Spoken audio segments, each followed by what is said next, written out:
ಎಲ್ರಿಗೂ ನಮಸ್ಕಾರ ಸರ್. ಇವತ್ತು ಚಳ್ಳಕೆರೆಯಿಂದ 18 ಕಿಲೋಮೀಟ್ರ್ ದೂರದಲ್ಲಿರ್ತಕ್ಕಂಥ 3 ಎಕರೆ ನೀರಾವರಿ ಜಮೀನು ನೋಡೋಕ್ಕೆ ಬಂದಿದ್ದೀನಿ. ನೋಡಿ ಸರ್, ಇದೇ ಎಲ್ಲ ನೀರಾವರಿ. 2 ಬೋರ್ ಇದೆ. ಫುಲ್ಲು 2.5 ಇಂಚು ಫೋರ್ಸ್ ನೀರು ಬರುತ್ತೆ ಒಂದು ಬೋರಲ್ಲಿ, ಇನ್ನೊಂದು ಬೋರಲ್ಲಿ 1.5 ಇಂಚು ಬರುತ್ತೆ.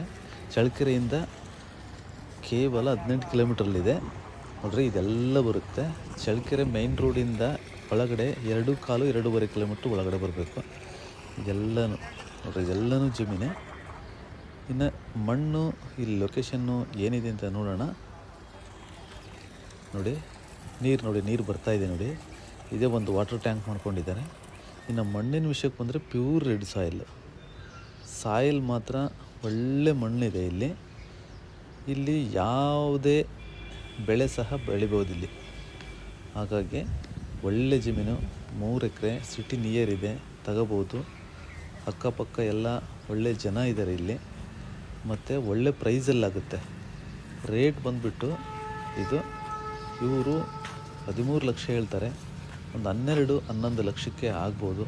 3 ಎಕರೆ ಜಮೀನು, ಒಳ್ಳೆ ಪ್ಯೂರ್ ರೆಡ್ ಸಾಯಿಲ್ ನೋಡಿ ಹೆಂಗಿದೆ ಅಂತ. ಇಲ್ಲೊಂದು ಚಿಕ್ಕದೊಂದು ಮನೆ ಕೂಡ ಇದೆ ಇಲ್ಲಿ. ತುಂಬಾ ಚೆನ್ನಾಗಿದೆ, ಅದ್ಭುತವಾಗಿದೆ. ಮಣ್ಣು ಮಾತ್ರ ತುಂಬ ಅಂದರೆ ತುಂಬ ಚೆನ್ನಾಗಿದೆ. ಖಂಡಿತ ಬೈ ಮಾಡ್ಬೋದು ಅಂತ ಅಂದ್ಕೊಂಡಿದ್ದೀನಿ. ಒಳ್ಳೆ ಜಮೀನು ಇದು ನೋಡಿ. ಒಳ್ಳೆ ಒಂದಷ್ಟು ಗಿಡ ಮರ ಕೂಡ ಅವರೆಲ್ಲ ಬೆಳೆಸಿದ್ದಾರೆ ಆಲ್ರೆಡಿ. ಹಾಗಾಗಿ ಚೆನ್ನಾಗಿದೆ ಜಮೀನು ಮಾತ್ರ, ತುಂಬಾ ಚೆನ್ನಾಗಿದೆ. ಇದೆಲ್ಲ ಬರುತ್ತೆ ಲ್ಯಾಂಡು, ಇದೆಲ್ಲನೂ ಬರುತ್ತೆ. Okay, thank you sir, thank you very much.